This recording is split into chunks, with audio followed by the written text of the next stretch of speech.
Till O'er the Seas, by R. H. Barlow and H. P. Lovecraft. 1. Upon an eroded cliff-top rested the man, gazing far across the valley. Lying thus, he could see a great distance, but in all the sere expanse there was no visible motion. Nothing stirred the dusty plain, the disintegrated sand of long dry riverbeds where once coursed the gushing streams of Earth's youth. There was little greenery in this ultimate world, this final stage of mankind's prolonged presence upon the planet. For unnumbered aeons, the drought and sandstorms had ravaged all the lands. The trees and bushes had given way to small, twisted shrubs that persisted long through their sturdiness, but these, in turn, perished before the onslaught of coarse grasses and stringy, tough vegetation of strange evolution.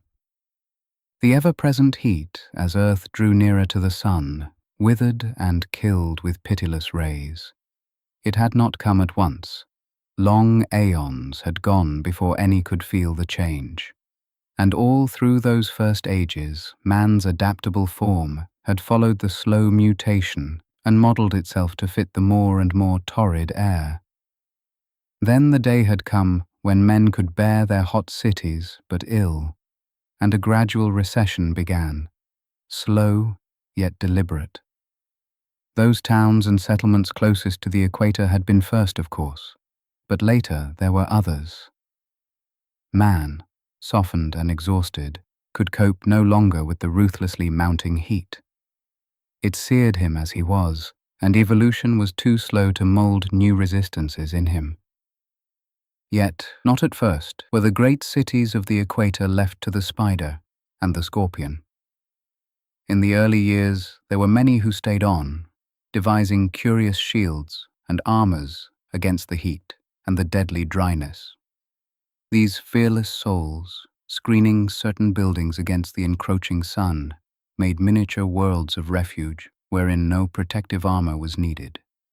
They contrived marvelously ingenious things, so that, for a while, men persisted in the rusting towers, hoping thereby to cling to old lands, till the searing should be over. For many would not believe what the astronomers said, and looked for a coming of the mild, olden world again. But one day, the men of Dath, from the new city of Niara, made signals to Uanario, their immemorially ancient capital, and gained no answer from the few who remained therein. And when explorers reached that millennial city of bridge-linked towers, they found only silence. There was not even the horror of corruption, for the scavenger lizards had been swift. Only then did the people fully realize that these cities were lost to them, know that they must forever abandon them to nature. The other colonists in the hot lands fled from their brave posts, and total silence reigned within the high basalt walls of 1,000 empty towns. Of the dense throngs and multitudinous activities of the past, nothing finally remained.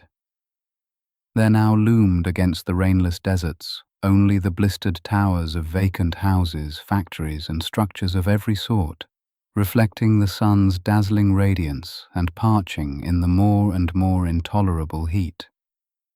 Many lands, however, had still escaped the scorching blight, so that the refugees were soon absorbed in the life of a newer world. During strangely prosperous centuries, the hoary deserted cities of the equator grew half forgotten and entwined with fantastic fables. Few thought of those spectral rotting towers, those huddles of shabby walls and cactus-choked streets, darkly silent and abandoned. Wars came, sinful and prolonged, but the times of peace were greater. Yet always the swollen sun increased its radiance as Earth drew closer to its fiery parent. It was as if the planet meant to return to that source whence it was snatched, aeons ago, through the accidents of cosmic growth. After a time, the blight crept outward from the central belt. Southern Yarat burned as a tenantless desert, and then the north. In Perth and Bailing, those ancient cities where brooding centuries dwelt, there moved only the scaly shapes of the serpent and the salamander. And at last, Loton echoed only to the fitful falling of tottering spires and crumbling domes. Steady, universal, and inexorable was the great eviction of man from the realms he had always known. No land within the widening stricken belt was spared, no people left unrouted. It was an epic, a titan, tragedy, whose plot was unrevealed to the actors, this wholesale desertion of the cities of men. It took not years, or even centuries, but millennia of ruthless change. And still it kept on, sullen, inevitable, savagely devastating. Agriculture was at a standstill. The world fast became too arid for crops. This was remedied by artificial substitutes, soon universally used. And as the old places that had known the great things of mortals were left, the loot salvaged by the fugitives grew smaller and smaller. Things of the greatest value and importance were left in dead museums, lost amid the centuries, and in the end, the heritage of the immemorial past was abandoned. A degeneracy both physical and cultural set in with the insidious heat. For man had so long dwelt in comfort and security that this exodus from past scenes was difficult. Nor were these events received phlegmatically. Their very slowness was terrifying. Degradation and debauchery were soon common, government was disorganized, and the civilizations aimlessly slid back toward barbarism. When, 49 centuries after the blight from the equatorial belt, the whole Western Hemisphere was left unpeopled, chaos was complete. There was no trace of order or decency in the last scenes of this titanic, wildly impressive migration. Madness and frenzy stalked through them, and fanatics screamed of an Armageddon close at hand. Mankind was now a pitiful remnant of the elder races, a fugitive not only from the prevailing conditions, but from his own degeneracy. Into the Northland and the Antarctic went those who could. The rest lingered for years in an incredible saturnalia, vaguely doubting the forthcoming disasters. In the city of Boligo, a wholesale execution of the new prophets took place, after months of unfulfilled expectations. They thought the flight to the Northland unnecessary, and looked no longer for the threatened ending. How they perished must have been terrible indeed, those vain, foolish creatures who thought to defy the universe. But the blackened, scorched towns are mute. These events, however, must not be chronicled, for there are larger things to consider than this complex and unhastening downfall of a lost civilization. During a long period, morale was at lowest ebb among the courageous few who settled upon the alien Arctic and Antarctic shores, now mild as were those of southern Yarrat in the long-dead past. But here there was respite. The soil was fertile, and forgotten pastoral arts were called into use anew. There was, for a long time, a contented little epitome of the lost lands, though here were no vast throngs or great buildings. Only a sparse remnant of humanity survived the aeons of change and peopled those scattered villages of the later world. How many millennia this continued is not known. The sun was slow in invading this last retreat, and as the eras passed, there developed a sound, sturdy race, bearing no memories or legends of the old, lost lands. Little navigation was practiced by this new people, and the flying machine was wholly forgotten. Their devices were of the simplest type, and their culture was simple and primitive. Yet they were contented, and accepted the warm climate as something natural and accustomed. But unknown to these simple peasant folk, still further rigors of nature were slowly preparing themselves.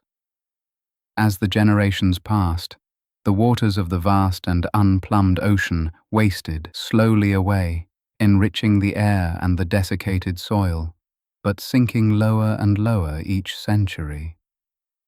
The splashing surf still glistened bright, and the swirling eddies were still there, but a doom of dryness hung over the whole watery expanse. However, the shrinkage could not have been detected save by instruments more delicate than any then known to the race.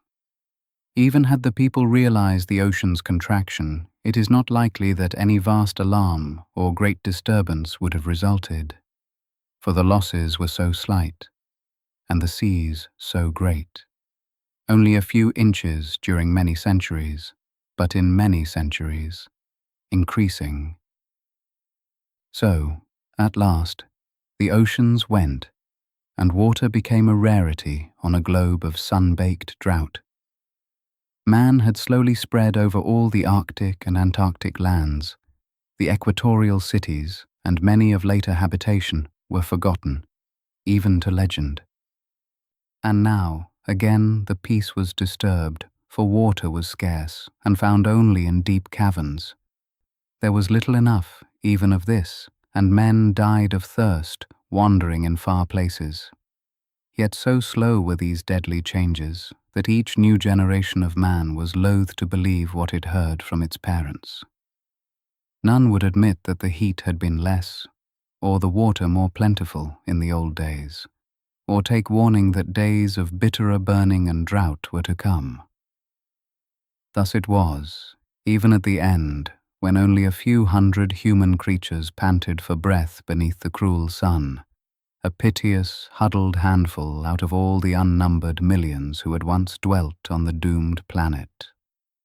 And the hundreds became small, till man was to be reckoned only in tens. These tens clung to the shrinking dampness of the caves and knew at last that the end was near.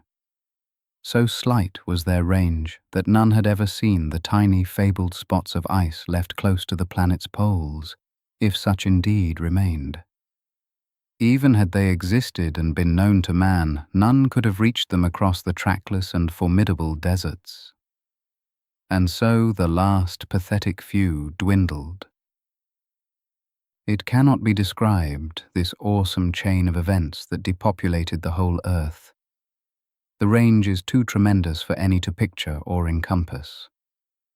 Of the people of Earth's fortunate ages, billions of years before, only a few prophets and madmen could have conceived that which was to come, could have grasped visions of the still, dead lands and long empty seabeds. The rest would have doubted alike the shadow of change upon the planet and the shadow of doom upon the race. For man has always thought himself the immortal master of natural things. 2. When he had eased the dying pangs of the old woman, Earl wandered in a fearful daze out into the dazzling sands. She had been a fearsome thing, shriveled and so dry, like withered leaves. Her face had been the color of the sickly yellow grasses that rustled in the hot wind, and she was loathsomely old. But she had been a companion, someone to stammer out vague fears to talk to about this incredible thing, a comrade to share one's hopes for succor from those silent other colonies beyond the mountains. He could not believe none lived elsewhere, for Ul was young, and not certain as are the old. For many years he had known none but the old woman. Her name was Mladna. She had come that day in his 11th year, when all the hunters went to seek food and did not return. Ul had no mother that he could remember, and there were few women in the tiny group. When the men vanished, those 3 women, the young one and the 2 old, had screamed fearfully and moaned long. Then the young one had gone mad and killed herself with a sharp stick. The old ones buried her in a shallow hole dug with their nails. So Ul had been alone when this still older Mladna came. She walked with the aid of a knotty pole, a priceless relic of the old forests, hard and shiny with years of use. She did not say whence she came, but stumbled into the cabin while the young suicide was being buried. There she waited till the two returned, and they accepted her incuriously. That was the way it had been for many weeks until the two fell sick, and Mladna could not cure them. Strange that those younger two should have been stricken, while she, infirm and ancient, lived on. Mladna had cared for them many days, and at length they died, so that Ul was left with only the stranger. He screamed all the night, so she became at length out of patience, and threatened to die too. Then hearkening, he became quiet at once, for he was not desirous of complete solitude. After that, he lived with Mladna, and they gathered roots to eat. Mladna's rotten teeth were ill-suited to the food they gathered, but they contrived to chop it up till she could manage it. This weary routine of seeking and eating was Ul's childhood. Now he was strong and firm in his 19th year, and the old woman was dead. There was naught to stay for, so he determined at once to seek out those fabled huts beyond the mountains and live with the people there. There was nothing to take on the journey. Ul closed the door of his cabin. Why, he could not have told, for no animals had been there for many years, and left the dead woman within. Half dazed and fearful at his own audacity, he walked long hours in the dry grasses, and at length reached the first of the foothills. The afternoon came, and he climbed until he was weary and lay down on the grasses. Sprawled there, he thought of many things.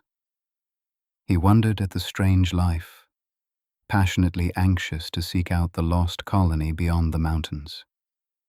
But at last he slept. When he awoke, there was starlight on his face, and he felt refreshed. Now that the sun was gone for a time, he travelled more quickly, eating little, and determining to hasten before the lack of water became difficult to bear. He had brought none, for the last people, dwelling in one place and never having occasion to bear their precious water away, made no vessels of any kind. Ul hoped to reach his goal within a day and thus escape thirst, so he hurried on beneath the bright stars, running at times in the warm air, and at other times lapsing into a dog trot. So he continued until the sun arose, yet still he was within the small hills, with 3 great peaks looming ahead. Then he climbed all the morning, and at midday surmounted the first peak, where he lay for a time, surveying the space before the next range. Upon an eroded cliff-top rested the man, gazing far across the valley. Lying thus, he could see a great distance, but in all the sere expanse there was no visible motion. The second night came, and found Ul amid the rough peaks, the valley, and the place where he had rested far behind. He was nearly out of the second range now, and hurrying still. Thirst had come upon him that day, and he regretted his folly. Yet he could not have stayed there with the corpse, alone in the grasslands. He sought to convince himself thus, and hastened ever on, tiredly straining. And now there were only a few steps before the cliff wall would part and allow a view of the land beyond. Ul stumbled wearily down the stony way, tumbling and bruising himself even more. It was nearly before him, this land where men were rumoured to have dwelt, this land of which he had heard tales in his youth. The way was long, but the goal was great. A boulder of giant circumference cut off his view. Upon this he scrambled anxiously. Now, at last, he could behold by the sinking orb his long-sought destination, and his thirst and aching muscles were forgotten, as he saw joyfully that a small huddle of buildings clung to the base of the farther cliff. Ul rested not, but, spurred on by what he saw, ran and staggered and crawled the half-mile remaining. He fancied that he could detect forms among the rude cabins. The sun was nearly gone, the hateful, devastating sun that had slain humanity. He could not be sure of details, but soon the cabins were near. Before him, an open door swung upon rude pegs. In the fading light Ul entered, weary unto death, seeking painfully the expected faces. Then he fell upon the floor and wept, for, at the table, was propped a dry and ancient skeleton. He rose at last, crazed by thirst, aching unbearably, and suffering the greatest disappointment any mortal could know. He was, then, the last living thing upon the globe, his the heritage of the earth, all the lands, and all to him equally useless. He staggered up, not looking at the dim, white form in the reflected moonlight, and went through the door. About the empty village he wandered, searching for water and sadly inspecting this long, empty place so spectrally preserved by the changeless air. Here there was a dwelling, there a rude place where things had been made, clay vessels holding only dust, and nowhere any liquid to quench his burning thirst. Then, in the centre of the little town, Ul saw a well curb. He knew what it was, for he had heard tales of such things from Mladna. With pitiful joy he reeled forward and leaned upon the edge. There, at last, was the end of his search. Water, slimy, stagnant and shallow, but water before his sight. Ul cried out in the voice of a tortured animal, groping for the chain and bucket. His hand slipped on the slimy edge, and he fell upon his chest across the brink. For a moment, he lay there. Then, soundlessly, his body was precipitated down the black shaft. There was a slight splash in the murky shallowness as he struck some long sunken stone, dislodged aeons ago from the massive coping. The disturbed water subsided into quietness. And now, at last, the earth was dead. The final, pitiful survivor had perished. All the teeming billions, the slow aeons, the empires and civilizations of mankind were summed up in this poor, twisted form. And how titanically meaningless it all had been. Now, indeed, had come an end and climax to all the efforts of humanity. How monstrous and incredible a climax in the eyes of those poor, complacent fools of the prosperous days. Not ever again would the planet know the thunderous tramping of human millions, or even the crawling of lizards and the buzz of insects, for they too had gone. Now was come the reign of sapless branches and endless fields of tough grasses. Earth, like its cold, imperturbable moon, was given over to silence and blackness forever. The stars whirred on. The whole careless plan would continue for infinities unknown. This trivial end of a negligible episode mattered not to distant nebulae, or to suns new-born, flourishing and dying. The race of man, too puny and momentary to have a real function or purpose, was as if it had never existed. To such a conclusion, the aeons of its farcically toilsome evolution had led. But when the deadly sun's first rays darted across the valley, a light found its way to the weary face of a broken figure that lay in the slime.